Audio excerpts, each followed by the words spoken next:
नमस्कार मेरे प्यारे बच्चों, कैसे हैं आप लोग। उम्मीद है आप लोग बहुत अच्छे होंगे। मैं रोहित दुबे आप सभी का RD star mathematics and science में स्वागत करता हूं। और आज हम लोग पढ़ेंगे टेंथ का सिलेबस मैं यहाँ से स्टार्ट करूँगा मैथमेटिक्स का। और जो कि पहला चैप्टर है आपका रियल नंबर्स, वास्तविक संख्या, ठीक है ना, रियल नंबर्स।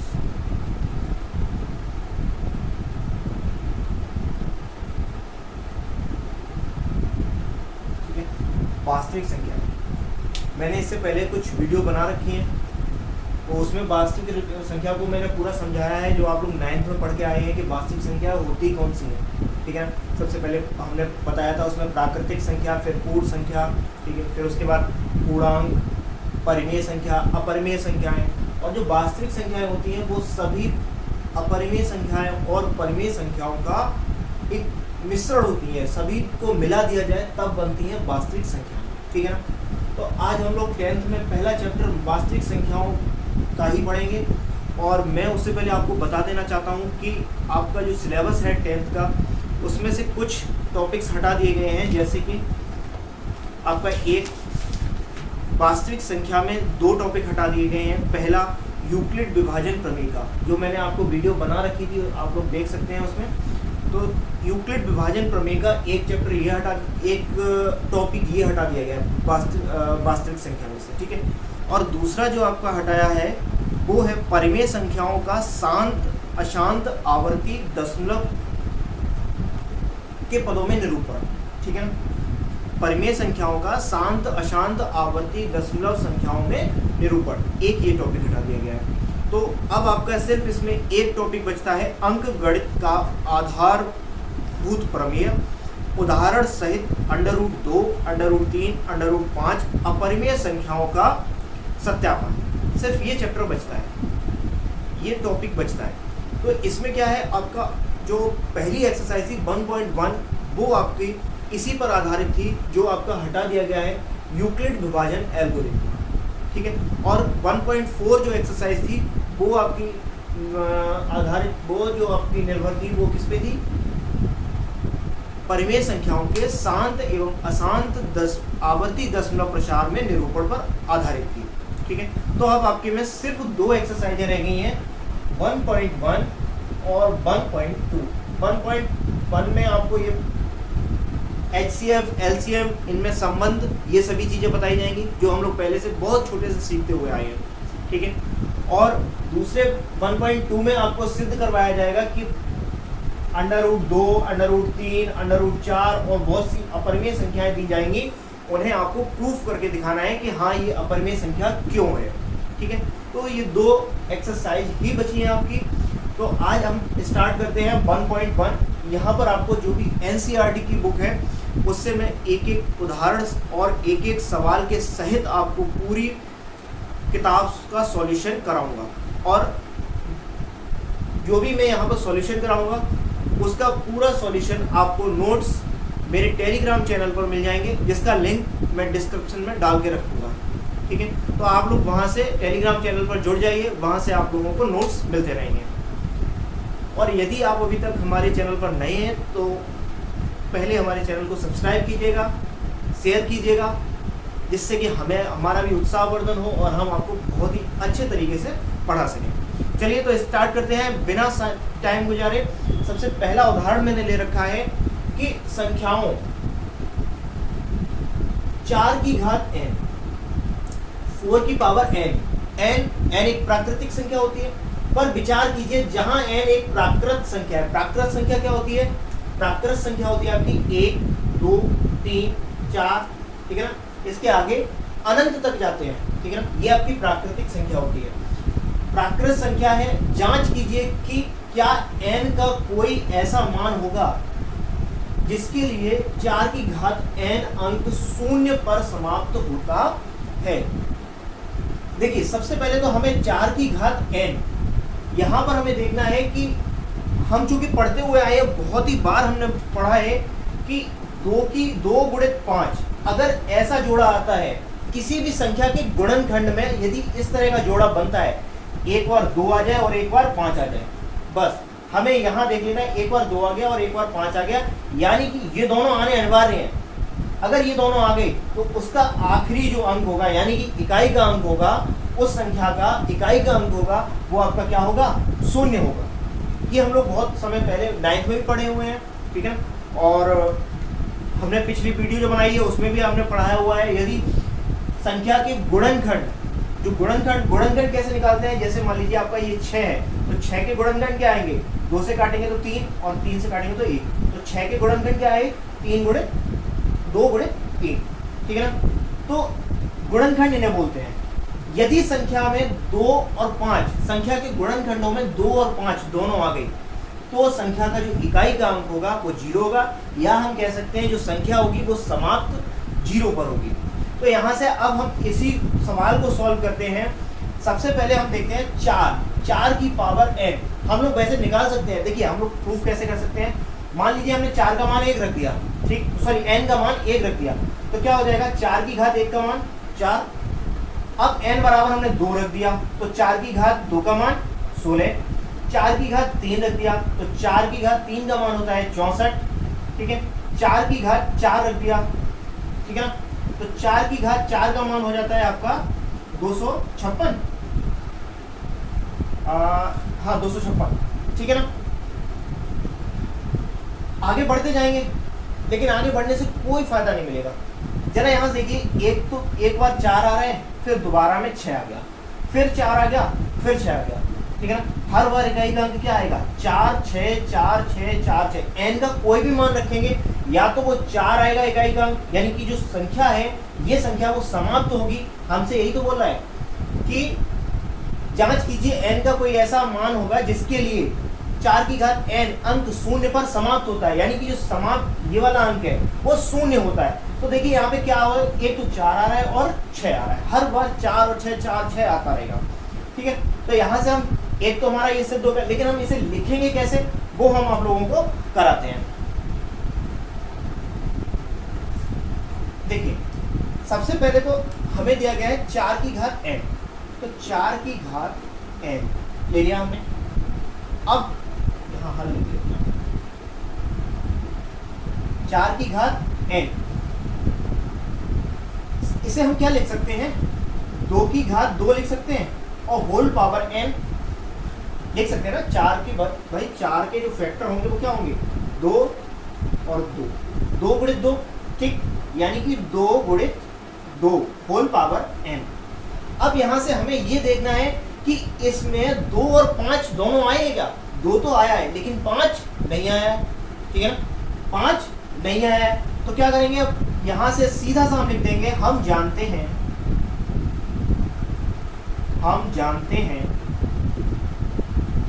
कि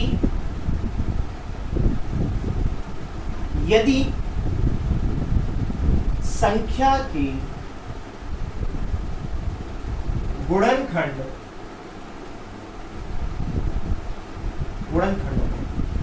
गुणनखंडों में यदि 2 और 5 दोनों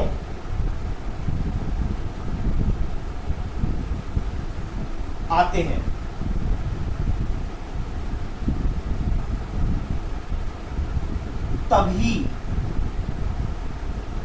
तभी संख्या 0 पर समाप्त होगी, परंतु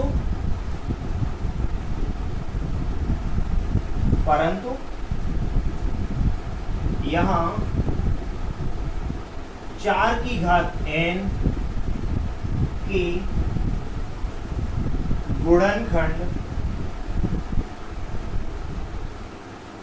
2 गुणित 2 की पावर n आई है, यहाँ 5 नहीं आया है।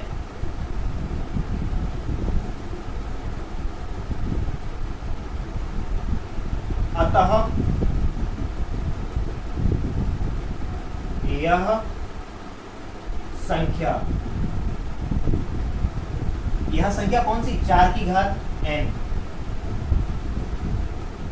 शून्य पर या 4 की घात n, n के किसी भी मान के लिए शून्य पर समाप्त नहीं होगी। ठीक है, इतना आपको लिख देना है, बस ये होगा।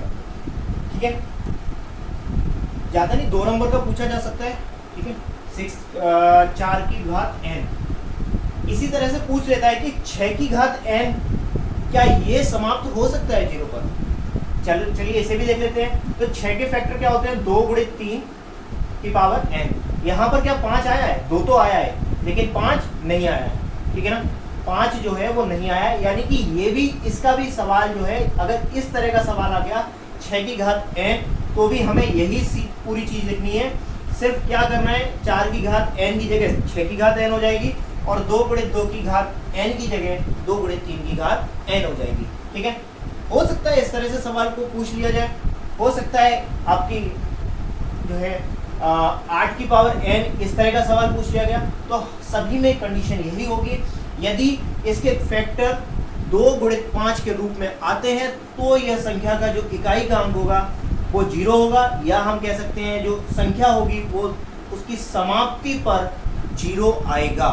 ठीक है, और यदि ऐसा नहीं है, 2 और 5 नहीं आ रहे हैं एक साथ, तो ये संख्या कभी भी 0 पर समाप्त नहीं होगी। हम चाहे n का कोई भी मान ले लें, कभी भी समाप्त नहीं होगी। ठीक है, इसे नोट कर लीजिएगा। बाकी नोट्स आपको जो है हमारे टेलीग्राम चैनल पर मिल जाएंगे। अगला सवाल आगे बढ़ते हैं। ये समझ में आ गया होगा आपके, क्या करना है, सिर्फ हमें क्या, इसके फैक्टर कर देने हैं। 2 की घात यानी 4 को हम क्या लिख सकते हैं, 2 × 2 की पावर n। और चूंकि हम जानते हैं यदि 2 × 5 आएगा तभी हमारा जो है ये 10 होता है, यानी कि इकाई का अंक 0 होगा। किसी भी संख्या के फैक्टर में यदि 2 और 5 एक साथ आ गए तो उस संख्या का इकाई का अंक 0 होगा। और यदि ऐसा नहीं होता है, या तो सिर्फ 2 ना आए, या फिर सिर्फ 5 ना आए, या इनमें से कोई एक चीज आ रही है और दोनों नहीं आ रहे, तो कभी भी संख्या जो है 0 पर समाप्त नहीं होगी। ठीक है, चलिए इसके बाद आगे चलते हैं, अगला सवाल लेते हैं, अगला उदाहरण।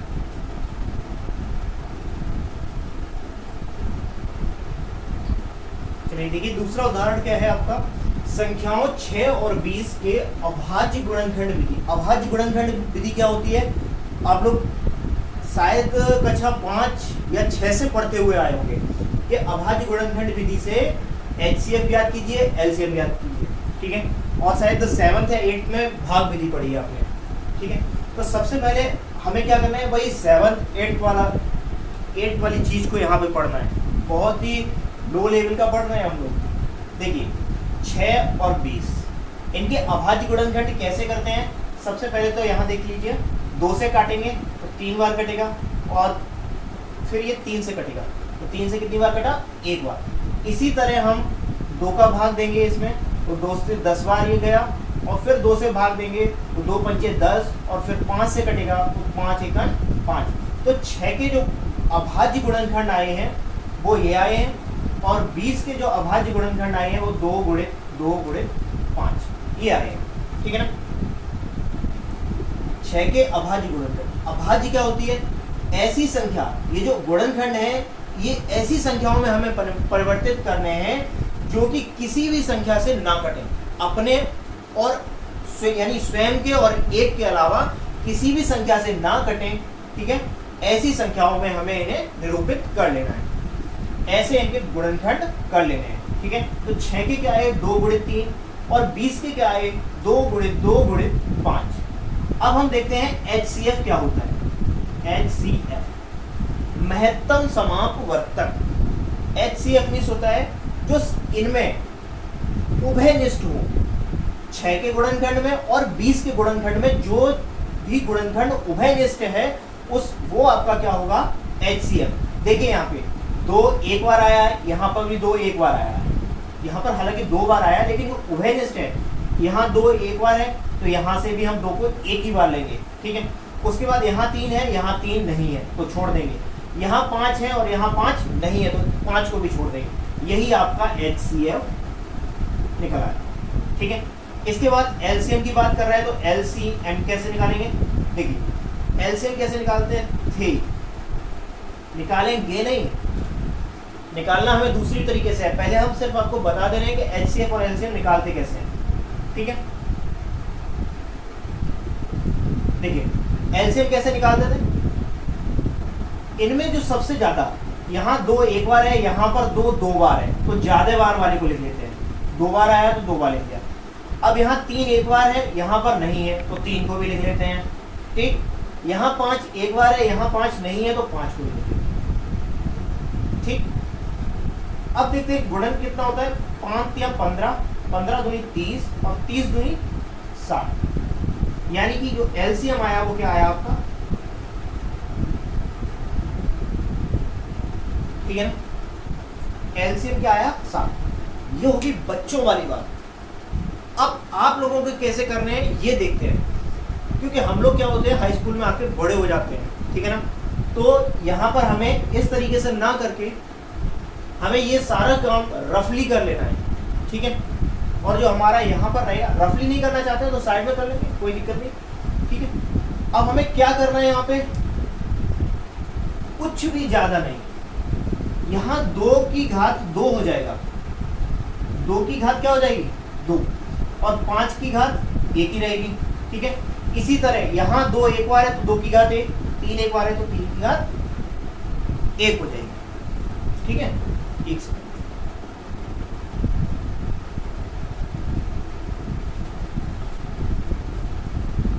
देखिए, ठीक है। इतना समझ में आया क्या हुआ यहाँ पे, 2 की घात 1 यानी 2 एक बार आया है तो 1 हो गई, 3 एक बार आया है तो 3 की घात 1 हो गई। इसी तरह यहाँ पे 2 की घात 2 हो जाएगी, क्यों, क्योंकि 2 दो बार आया है और 5 एक बार आया है तो 5 की घात कितनी हो जाएगी, 1, ठीक है। इस तरह से लिख दिया।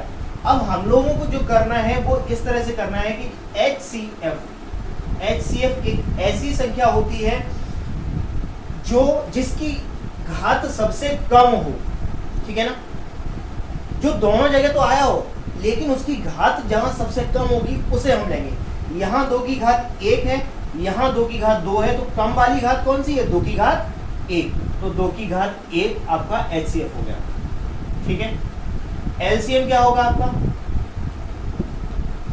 LCM होगा, यहाँ देखिए LCM में क्या होगा, इसका ठीक विपरीत, यानी कि हम सबसे बड़ी घात को लेंगे।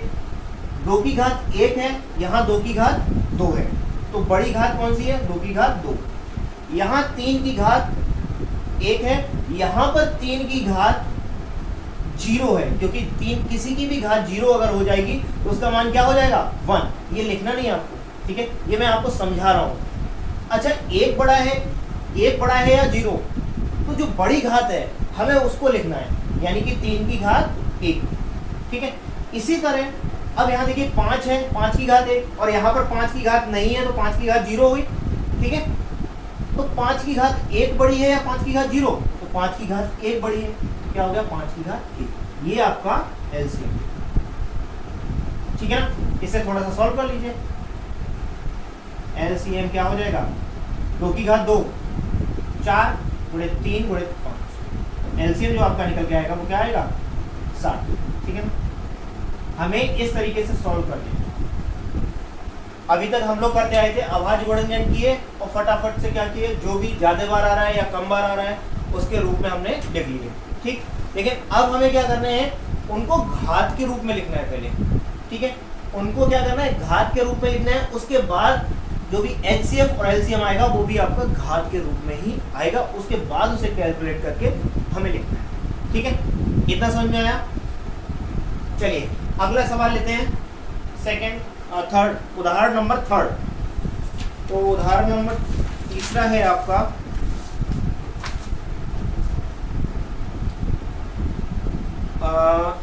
कोई ज़्यादा बड़ा नहीं है, ठीक है। मैं डायरेक्ट यहीं पे थोड़ा सा कटिंग कर देता हूँ।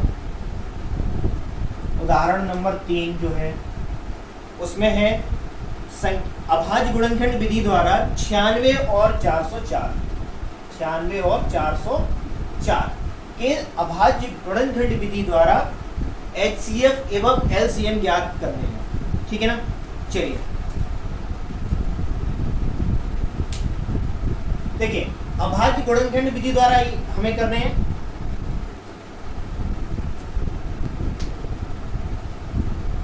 देखिए, एक आपकी 96 है, पहली संख्या आपकी 96 है और दूसरी 404 है। तो सबसे पहले तो हम इसके क्या करते हैं, अभाज्य गुणनखंड करते हैं। तो 96 के अभाज्य गुणनखंड क्या आएंगे, 2 से काटेंगे। काटने का मतलब होता है इसे चाकू लेकर नहीं काटना है, इसमें 2 का भाग देना है, ठीक है ना। 2 से भाग देंगे तो 2 चौके 8 और 2 अट्ठी 16, फिर 2 से जाएगा तो 2 दूनी 4 और 2 चौके 8, फिर 2 से जाएगा 2 एकम 2, 2 दूनी 4 और 2 6 12, 2 से 3 बार और 3 से 1 बार। तो 96 की जो फैक्टर आई वो क्या आई, ऐसे लिखना है, 2 गुणे करके लिखते हैं, नहीं, क्या करना है हमें, 2 की घात देखो 2 कितनी बार आ रहा है, 1 2 3 4 5, तो 2 की घात कितनी हो जाएगी 5 और मल्टीप्लाई 3, ठीक है ना। 2 की घात 5 गुणे 3, ये आपका लिखने का तरीका रहेगा, ठीक है ना। अब इसी तरह 404 के फैक्टर करते हैं, तो 2 से काटेंगे, 2 एकन 2 दूनी 4, 2 0 और ये, फिर 2 से काटेंगे तो 2 एकन और 0 और 2 एकन। अब ये 101 किसी भी संख्या से नहीं कटेगा, कटेगा किसी भी संख्या से नहीं कटेगा, तो क्या हो जाएगा, ये सीधा 101 से ही कटेगा। कितना आया 1।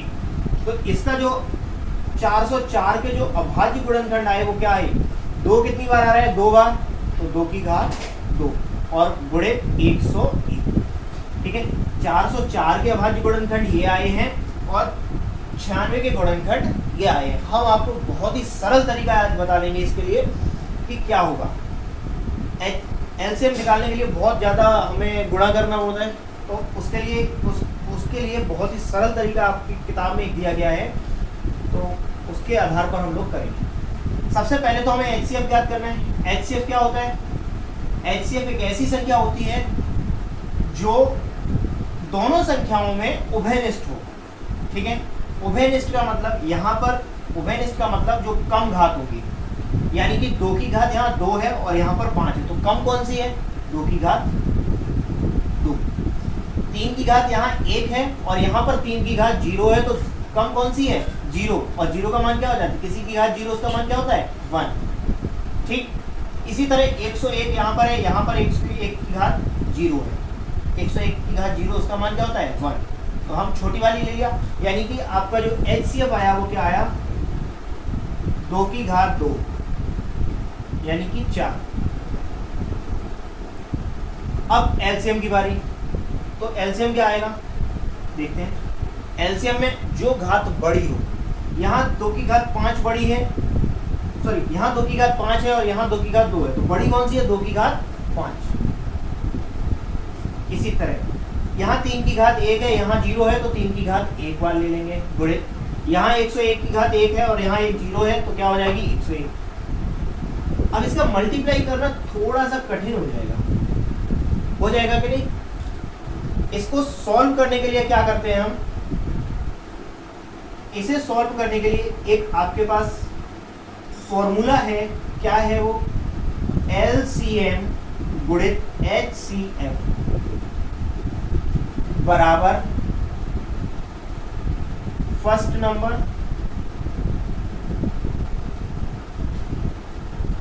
इंटू सेकेंड नंबर,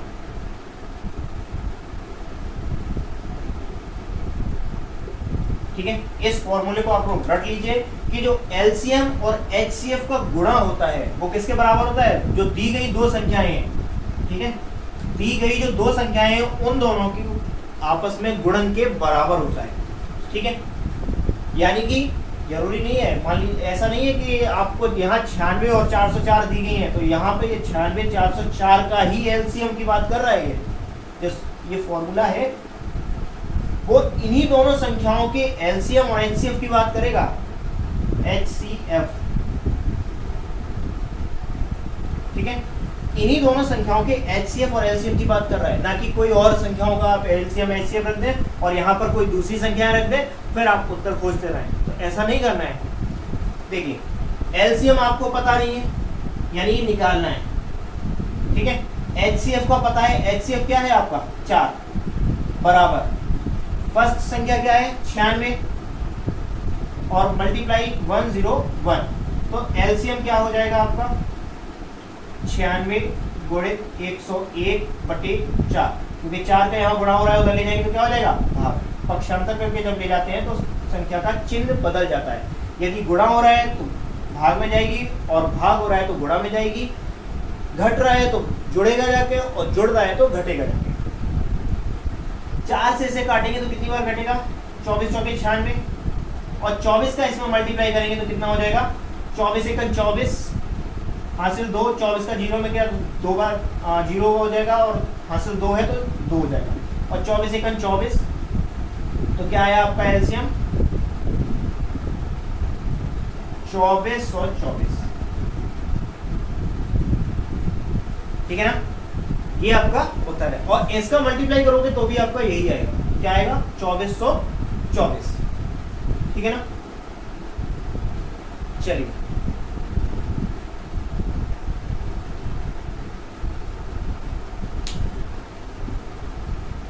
आगे चलते हैं हम लोग अगली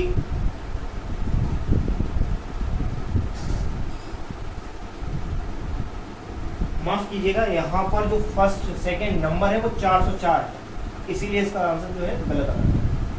क्या है सेकंड नंबर 404, वही मैं कहूँ यहाँ पे ज़्यादा आएगा, क्या हो जाएगा 404।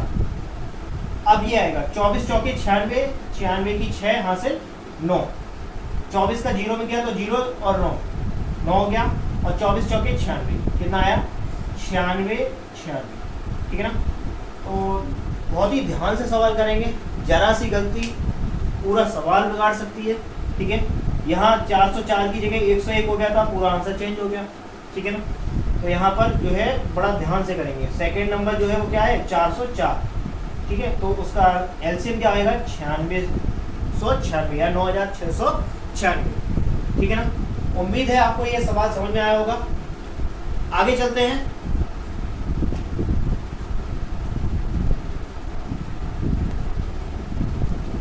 चलिए अगला सवाल है उदाहरण नंबर 3, उदाहरण नंबर 3 ही सॉरी 4 होगा क्योंकि 3 करा चुके हैं, चौथा है ये।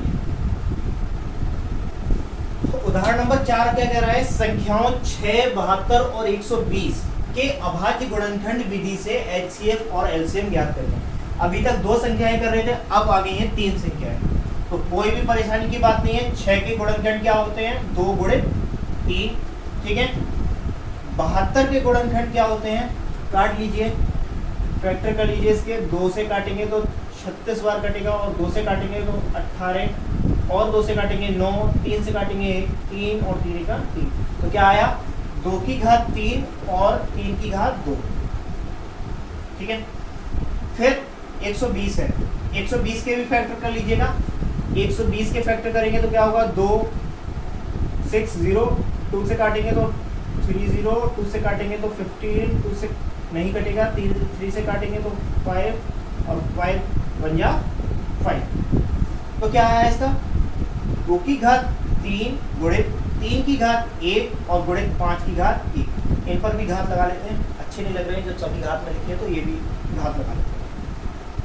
चलिए बात की जाए एचसीएफ की और एलसीएफ की, तो क्या क्या आएंगे। एचसीएफ ऐसी संख्या होती है जो सबसे कम घात हो। यहाँ पर देखिए सबसे पहले 2 में 2 2 2, यहाँ पर 3 घात है, यहाँ पर भी 3 घात है और यहाँ पर 1 घात है, तो 2 की घात 1 सबसे कम है तो 2 की घात 1 मल्टीप्लाई, 3 की घात देखते हैं, 3 की घात 1, 3 की घात 2, 3 की घात 1, सबसे छोटी घात 3 की घात 1 है। 5 देखते हैं, 5 यहाँ तो है लेकिन यहाँ नहीं है, यहाँ नहीं है, कॉमन जो होगा वही हम लेंगे। तो यहाँ पर आपका क्या हो जाएगा, 2 की घात 1 और 3 की घात 1 यानी कि 2 गुणे 3 बराबर 6। ठीक है ना। नेक्स्ट आगे, अब एलसीएम की बात करते हैं। एलसीएम में क्या होगा, एलसीएम में होगा क्या, कोई भी संख्या छोड़नी नहीं है हमें। 5 अगर नहीं है ऊपर तो भी कोई बात नहीं, 5 को भी हमें लिखना। सबसे पहले देखेंगे यहाँ पर 2 है तो 2 में सबसे बड़ी घात क्या है, 3, 2 की घात 3 सबसे बड़ी, ठीक है ना। फिर इसके बाद 3 पर आते हैं, 3 में देखें सबसे बड़ी घात क्या है, 3 की घात 2 है तो 3 की घात 2 बड़े। 5 में देखेंगे यहाँ नहीं है, यहाँ नहीं है, उससे मतलब नहीं है हमें ये भी लेना है, कोई पद छोड़ना नहीं है, 5 की घात 1। या इस तरह से कह सकते हैं, यहाँ पर 5 की घात 0 है और यहाँ पर भी 5 की घात 0, तो जो बड़ी घात है उसे हम लेंगे, ठीक है ना। ये लिखना नहीं है, आप लोगों को केवल समझा रहे हैं, ठीक है। चलिए ये हो गया। तो इसका एलसीएम क्या आएगा, 2 की घात 3 का मान 8 होता है, 3 की घात 2 का मान 9 होता है और 5 की घात 1 का मान 5 होगा। यानी कि ये क्या निकलेगा, ये कितना आएगा, ये आएगा आपका 9 8 72 और 72 पंचे होता है 360। तो एलसीएम जो आया वो क्या आया आपका 360 और एचसीएफ आया था आपका 6, ठीक है ना। इतने छोटे छोटे सवाल हैं, इन सवालों में क्या है 10th के लिए बताइए। बहुत ही सरल सवाल है और उम्मीद है आपको ये सारे सवाल समझ में आ गए होंगे। अब हम लोग चलते हैं एक्सरसाइज पर, एक्सरसाइज 1.1। इसमें 4 ही उदाहरण थे आपके, 1.1 से पहले 4 उदाहरण थे, चारों मैंने करवा दिया आपको। अब एक्सरसाइज 1.1 पर चलते हैं। तो 1.1 का पहला सवाल देखते हैं।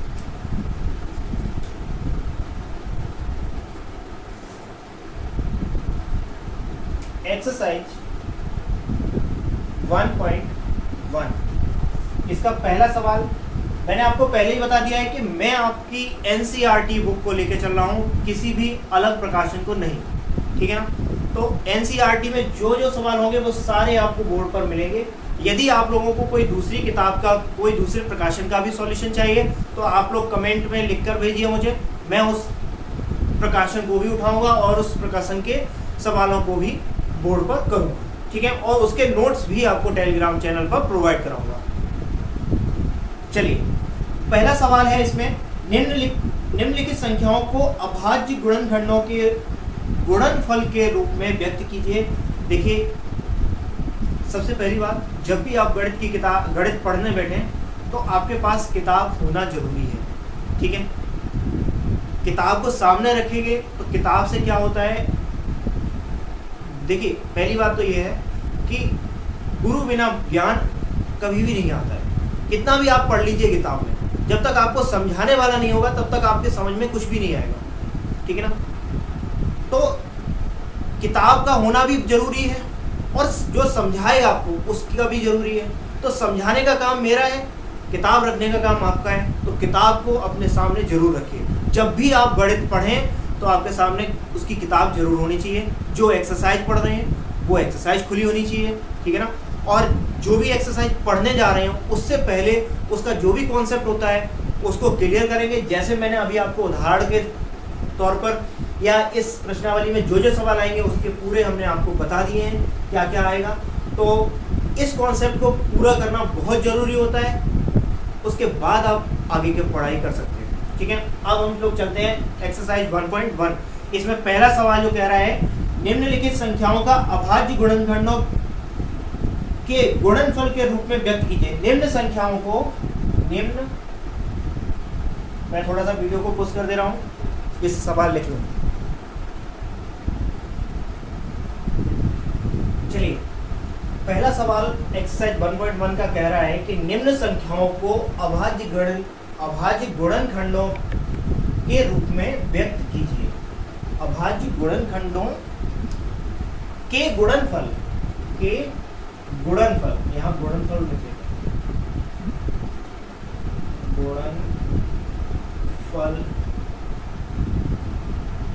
गुणनखंडों के गुणनफल के रूप में व्यक्त कीजिए। ठीक है ना। पहला सवाल है आपका 140 को क्या करना है, अभाज्य गुणनखंड के रूप में लिखना है। किस तरह से, जो अभी मैंने घात के रूप में लिखना बताया आपको। पहले तो इसके अभाज्य गुणनखंड काटेंगे, क्या होगा, 2 से काटेंगे 7 0, फिर 2 से कटेगा तो 2 3 6 और 2 5 10, फिर 5 से कटेगा तो 5 7 35 और 7 से कटेगा तो 1। तो 140 के जो अभाज्य गुणनखंड आए वो कैसे लिखना है, 2 की घात 2, यानी कि 2 कितनी बार आ रहा है, 2 बार, तो 2 की घात 2 हो गया। 5 एक बार आ रहा है तो 5 की घात 1 हो गया। 7 एक बार आ रहा है तो 7 की घात 1 हो गया। ये आपका आंसर हो गया। ठीक है। इसी तरह 156 को लिखते हैं। 156 के गुणनखंड कीजिएगा। 2 से काटेंगे तो 2 7 14 और 2 8 16, फिर 2 से काटेंगे 2 3 6 और 2 9 18, फिर ये 3 से कटेगा तो 3 एकन 3 और 3 तक का 9, 13 से काटेंगे 13 एकन 13, 13 एक अभाज्य संख्या है तो 13 से ही डायरेक्ट काटेंगे। तो 156 के जो फैक्टर होंगे वो क्या होंगे, 2 की घात 2 गुणे 3 गुणे 13, 3 की घात 1 और 13 की घात 1। ये आपका बहुत ही सरल सवाल है। ठीक है ना। 38 25 को लेते हैं।